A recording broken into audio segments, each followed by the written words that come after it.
Selamünaleyküm arkadaşlar. YouTube kanalıma hoş geldiniz. Sizler için harika bir kek tarifi vereceğim. Fırın yok, kalıp yok. Kek yapımında son nokta. Sürekli yapmış olduğum bir tarifi sizlerle de paylaşmak istedim. Kekimin yapımı için bir tane yumurta. Yumurtamız oda ısısında olursa daha güzel olur. Bir çay bardağı şeker. Şekerimiz eriyene kadar çırpalım.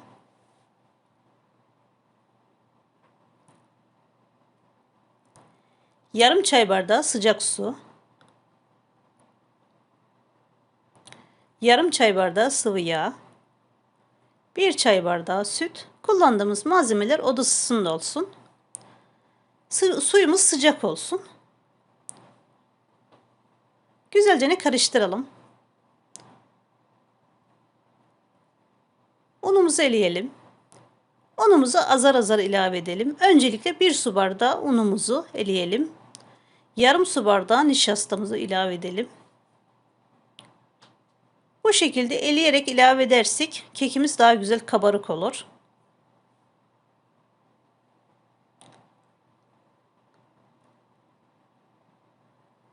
Kabartma tozunu, vanilyanı ilave edelim. Onları da eleyerek korsak daha güzel olur. Daha güzel kabarır. 1 paket kabartma tozu yeterli.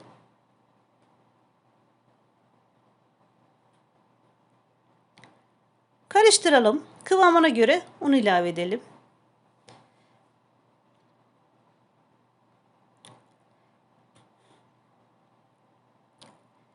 Sıvıysa un ilave edelim. Değilse ilave etmeye gerek yok. Yarım su bardağı un ilave ediyorum. Kıvamı biraz sıvı olduğu için tam kıvamını alması için yarım su bardağı un ilave ettim. Pürüzsüz hale gelene kadar çırpalım.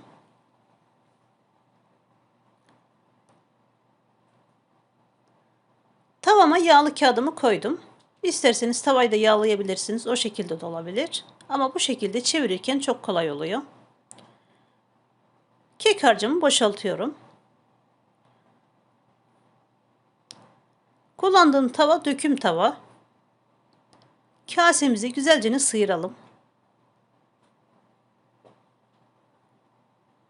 İçerisinde hamur kalıntısı bırakmayalım. İsraf etmeyelim.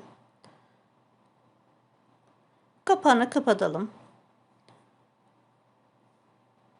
Ocağımızı alalım. Kısık ateşte pişirelim. Elimize bu şekilde bastırdığımız zaman elimize yapışmaması lazım. Ben üzerine de yağlı kağıt sererekten çeviriyorum.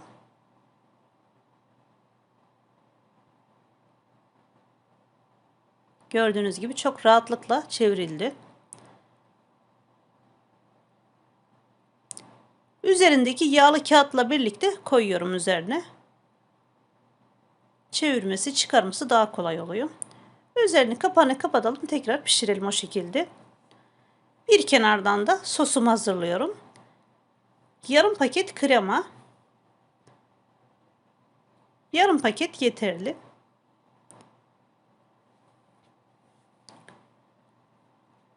Karıştırarak eritelim.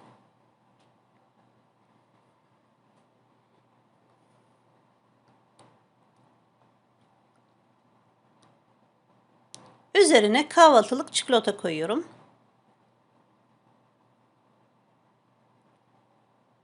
Karıştıralım. Çikolatamız eriyene kadar karıştıralım. Ocağımızın altını kapatalım, kenara alalım.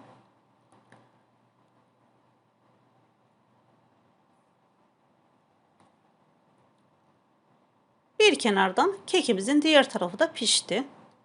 Üzerindeki yağlı kağıdı çıkaralım. Kekimizin kıvamını görüyorsunuz. Ayrı bir tavaya koyalım. Servis yapması daha kolay oluyor bu şekilde. Üzerine çikolata sosunu dökelim. Kaşığımızla her tarafına gelecek şekilde düzeltelim.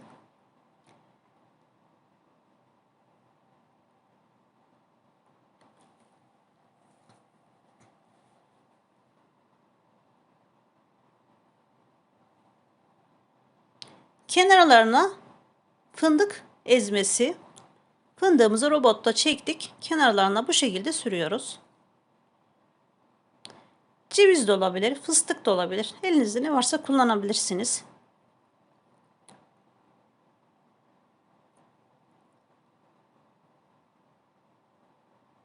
Su botalarının ters tarafını suya batıraraktan bu şekilde sürerseniz daha kolay oluyor. Üzerine ayrıyetten bitter çikolatayı eriterek üzerine bu şekilde şeritler halinde çiziyorum. İsterseniz krem şanti yapabilirsiniz. Hiç de bir şey yapmayabilirsiniz.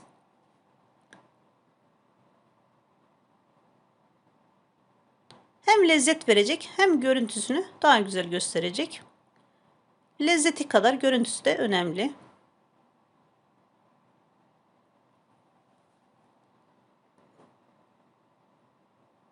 Bir çubukla şeritler halinde çizelim, şekil verelim.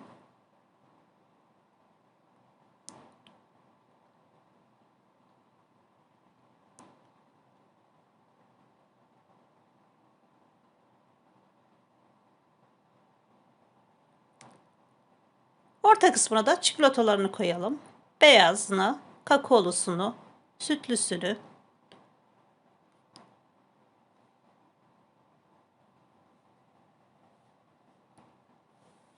Bolcana çikolatamızı koyduk. Yarım saat dolapta beklettik. Bir tane dilim çıkaralım. Yarım saat beklemesi yeterli.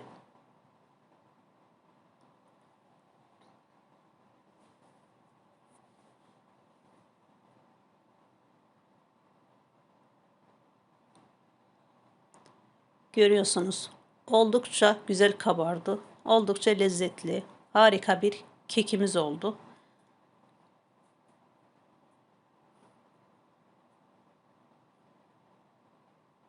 Evet arkadaşlar, videomu buraya kadar izlediyseniz, zil sesini açarsanız güzel tariflerimden haberdar olacaksınız. Beni izlediğiniz için çok teşekkür ediyorum. Afiyet olsun.